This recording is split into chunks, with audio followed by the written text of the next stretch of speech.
Bueno, de hecho, algunos se habrán acordado que la semana pasada les iba a hablar sobre los policías culturales y toda esa cuestión. Pero justo en el programa pasado salió una discusión acá con mi compañero de quién ganaría, si Goku o Superman, digamos. Entonces, para no olvidarme y para no dejarla pasar de lado, amplío un poco esa discusión y justamente de eso vamos a hablar. No particularmente de la batalla, de qué pasaría, porque todo depende de las interpretaciones del autor y todo eso, y sobre nuestras subjetividades, obviamente, porque la subjetividad atraviesa toda nuestra vida.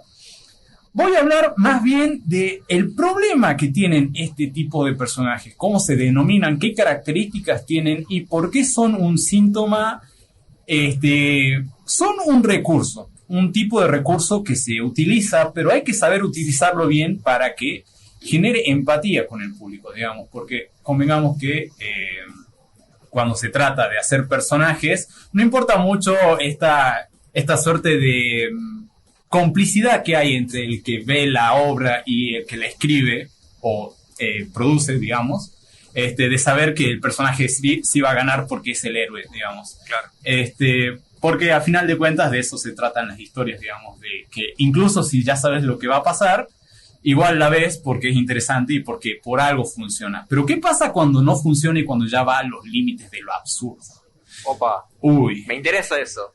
¿Qué pasa? Ahí sucede lo que en la ficción se conoce como Mary Sue o su contraparte masculina, Gary Stu, digamos. Es un recurso que se le da este apodo, Mary Sue, a los personajes femeninos y Gary Stu a los personajes masculinos, a un personaje ficticio tan perfecto o competente que parece inverosímil incluso en el contexto de un argumento ficticio.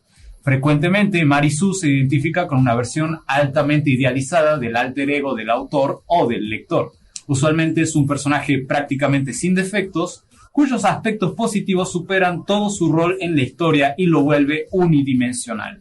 Bueno. Generalmente es una persona joven de bajo rango que soluciona una situación complicada mediante habilidades inverosímiles. Podríamos decir en otras palabras que es... Es como usted. Bueno,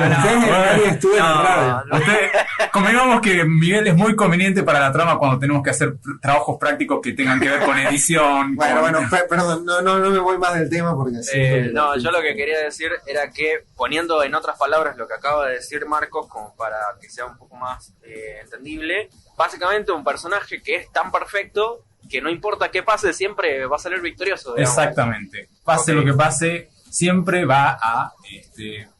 ¿Y eso le gusta a la gente? Porque yo creo que no, cada vez gustan menos ese tipo de personajes. Justamente, mi compañero, tiene mucho que ver con el crecimiento, digamos, cuando vamos viendo las historias. Cuando somos chicos, generalmente no nos importa que el personaje sea ultra poderoso. Es más, como que admiramos eso, como decimos, yo quiero ser así, digamos. Mientras más mejor. Mientras más personaje mejor. Cuando crecemos, cuando vamos desarrollando otra mirada, otra perspectiva, a lo mejor no necesariamente tiene que pasar y no por eso está mal. Empezamos a encontrar medio absurdas estas historias y decir, ¿para qué lo veo si el personaje ya sé que va a ganar, digamos? O sea, claro. Es el viaje del héroe contado de todas formas.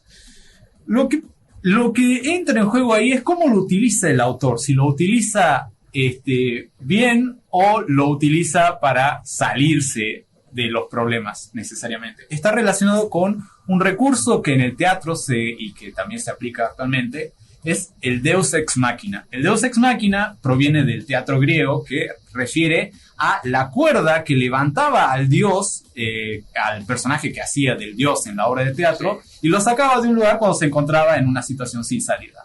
Básicamente, el Deus Ex Machina es un recurso que podría aplicarse a cualquier elemento mágico o situación inesperada que convenientemente aparece para salvar al personaje de una situación que está más allá de sus capacidades. Convengamos, el Gary Stu sería un Deus Ex Machina hecho personaje, una especie de recurso, una persona que aparece en determinado lugar o momento justamente para salvar al protagonista, o incluso a veces el protagonista lo puede sacar de sí mismo. Ahora, digo yo, ¿no? Yo pienso que usar este tipo de recursos deja un poco expuesto al autor en cuanto a su obra, porque si vos necesitas apelar a un ser súper poderoso que todo lo puede para completar tu trama, para cerrar un arco argumental, es porque o te falta imaginación o está escrito o la has llevado la obra de tal manera que no te queda otra. Entonces yo pienso que eso te deja expuesto y te deja mal parado como escritor. Yo personalmente creo que eso depende mucho de la obra también y de para qué está usado este Gary Stu, porque, a ver, puede ser usado a propósito para hacer otra cosa que sea, que puede ser más ingeniosa que lo que nosotros esperamos que sea. O sea, yo creo que tiene que pasar por el ingenio, digamos, de cómo usar ese tipo de cosas, y no tanto por el usarlo o no usarlo, digamos. Exactamente. Por ejemplo, un ejemplo clásico de Deus Ex Machina o Gary Stu son las águilas al final del Señor de los Anillos, porque si vamos contando, las águilas son las que siempre terminan. Cuando hay un combate, Gandalf lo único que tiene que hacer es soplarle a una mariposa que luego vaya volando y de repente aparecen las águilas para solucionar todo. Claro. Básicamente hay que decirlo, es un Gary Stu, digamos, porque vos sabés que siempre que Gandalf tenga una mariposa al lado, simplemente tiene que susurrar y después los problemas se van simplemente con las águilas. Sí, claro. Pero si es así, ¿por qué somos tan fan del Señor de los Anillos? ¿Por qué a veces el Gary Stu no importa para disfrutar una obra o cualquier cosa? Porque lo que importa es disfrutarla a pesar de esto que estamos hablando, de la complicidad que hay entre autor y cosa. La cosa va cuando eso ya va de más. Cuando decís, está bien tener un Gary Stu de vez en cuando como para generar esa emoción en el espectador de decir, wow, apareció recién, peló este poder y es increíble, nadie le puede ganar, qué sé yo. Justamente cuando teníamos esta discusión de quién ganaría entre Goku versus Superman, la verdad es que el ganador siempre va a ser el que tenga el guión de al lado. La cosa es que la discusión es interesante porque cada personaje tiene a su guionista o guionistas, en el caso de Superman, detrás, y todo va a depender de la complicidad que haya entre los guionistas de Superman para ver qué poderes le dan en ese momento, y en el caso de Goku, bueno, qué poderes o power-ups le va a dar Akira Toriyama, que es el mangaka que lo ha creado. Así que nada. Claro, aparte, perdón, un pequeño asterisco, digamos, creo que aparte de la cuestión del crecimiento, digamos, de las personas, también puede llegar a pasar por una cuestión generacional, supongo, porque Superman creo que fue como la primera encarnación, digamos, del Deus Ex Machina, y que al ser el primero, pegó, digamos, por eso, y que después eso se fue desgastando, digamos. ¿Puede ser? Exactamente. Ponele, pienso en la historia de Batman y en todas las formas que los escritores lo han hecho, a veces al nivel de, qué sé yo, ser un detective que puede solucionar los problemas de su ciudad. Pero ¿qué pasa? Cuando llegó este fenómeno que es agrupar a todos los héroes en un grupo, valga la redundancia, ¿qué pasa cuando tenés al lado a un kryptoniano que puede mover planetas, a una princesa amazona, a un alienígena? ¿Qué tiene que hacer un humano para llegar a esos niveles? Y bueno, lo que le tiene que pasar es la conveniencia del guión, básicamente. Claro. Hay que convenir, porque, o sea, Batman supuestamente puede solucionar todo siempre y cuando tenga tiempo para investigarlo, digamos, porque es su habilidad detectivesca la que lo puede poner a la par de todo eso. Hay una historia que se llama La Torre de Babel en DC Comics que habla de cómo alguien se apodera de los planes que tiene Batman para enfrentar a todos los miembros de la Liga de la Justicia, y él se justifica diciendo que no importa que haya traicionado la confianza de sus compañeros, él nunca sabe en qué momento cualquiera de estos personajes se puede volver malo. Alerta de spoiler, obviamente en cualquier momento puede pasar, digamos, son los cómics. Pasó, claro. Siempre hay versiones malignas de nuestros personajes favoritos, digamos. Así que por eso él siempre tiene un plan preparado para cada uno de los miembros de la Liga de la Justicia. Entonces podríamos decir que es un Gary Stu a su manera. Es un Gary Stu. Batman debe ser el perfecto ejemplo de lo que es un Gary Stu, en el sentido de que no importa las implicancias, siempre que él tenga unos minutos para investigar, todo va a salir bien, digamos. Muy bien. Claro.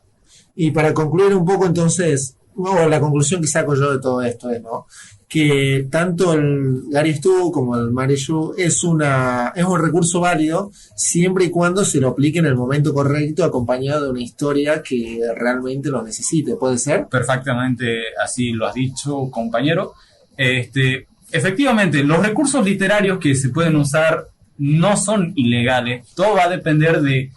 Porque al final de cuentas, nosotros hacemos las historias que queremos hacer, digamos, tenemos total libertad de hacer eso, pero cuando depende del fin, va a depender qué es lo que quieras hacer, digamos. Si querés hacer una historia que realce más por la nostalgia, como yo tengo que decirlo, Dragon Ball Super salió porque presión de los ejecutivos de Toei, claro, para Akira Toriyama. Realmente no es culpa de él tener que darle tantos power-ups a Goku, es que la historia tiene que seguir por presión de él. De hecho, Akira Toriyama, si no me equivoco, no iba a hacer Dragon Ball Z, él quería dejarla cerrada como una historia para niños, digamos. Es verdad. Pero luego llegaron los ejecutivos y le exigieron que siguiera contando la historia. Entonces, realmente no podemos darle toda la culpa a él de que continuara su historia sin ánimos de hacerla, digamos. Porque eso también puede influir. Si el creador ya no quiere hacer su historia y después lo fuerzan a continuarla, muchas veces él va a tener se siente presionado y dice, bueno, si lo tengo que hacer, lo voy a hacer sin ganas para expresar esta furia que tengo, digamos. Entonces, a veces se lo fuerza a usar esos recursos. Bueno. Impecable. Sí, genial, como todas las semanas. Hay que decirlo. ¿Qué les parece si pasamos los números de contacto para que la gente se comunique con nosotros? Te podés comunicar con nosotros en nuestro teléfono fijo, que es 381-487-8940.